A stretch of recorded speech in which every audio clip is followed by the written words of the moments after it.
So welcome to today's deep dive. Usually a blueprint is just, pure, unfeeling utility. Right, like pour the concrete here, put the living room there. Exactly. But looking at the ancient architectural texts of Ezekiel 42, the blueprint is doing a lot more than just holding up a roof. It's actually trying to map out the sacred. Yeah, which is fascinating. It is. And our mission today is taking a devotional reflection from August 18th, 2026, alongside those ancient texts, and discovering how these massive 500-cubit temple walls translate into practical modern boundaries for you. And that 500-cubit measurement is intense. Yeah. Yeah, for scale, 500 ancient cubits is roughly 750 feet. Oh, wow. Right, you are looking at a perimeter the size of 2.5 football fields on all four sides. That's just huge. Okay, let's unpack this, because inside that massive perimeter, there were these very specific 3-story chambers where the priests ate holy offerings, right? Right, the text has this very strict protocol for them. Yeah, they had to leave their sacred garments in those chambers before stepping out into the outer court with the regular people. And it immediately made me think of, kind of like modern scientists in a sterile lab. Oh, that's a great analogy. Yeah, using a sterile airlock, peeling off hazmat suits in a highly controlled room before stepping into the quote-unquote contaminated everyday world. Because the holy garments couldn't mix with the everyday dust. Exactly. And what's fascinating here is that God explicitly designed this wall to physically separate the holy from the common.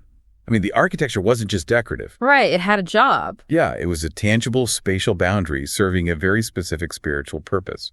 Well, it's easy to picture that strict separation in an ancient desert, but applying that to how you and I interact with physical spaces today is, it gets messy. It really does, because we don't live in ancient temples. Right, and the devotional author highlights this wild modern contrast.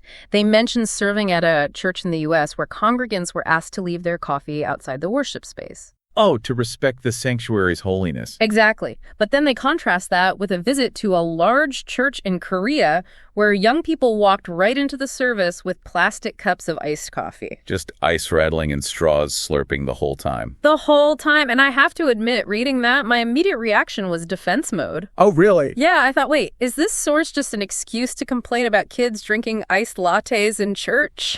Yeah, I can see how you'd think that. Yeah. But the author actually anticipates that exact reaction and clarifies quickly. Oh, good. Yeah, they explicitly state this is not a debate about beverage rules, and it's not criticizing a specific culture's youth. Okay, so then what is it? The anecdote really serves as a mirror for you. It's asking how you consciously respect holiness today, when you aren't walking through an ancient 750-foot stone wall. I hear that, but I'm struggling to see the practical application here. So what does this all mean? If literal walls and coffee rules aren't the ultimate point, what is? Well, if we connect this to the bigger picture, the source reveals that the theology fundamentally shifts with Jesus. Right. The spatial distinctions between a holy room and a common room they don't hold absolute significance anymore. Because your body is the temple now. Exactly. The architecture moves inside.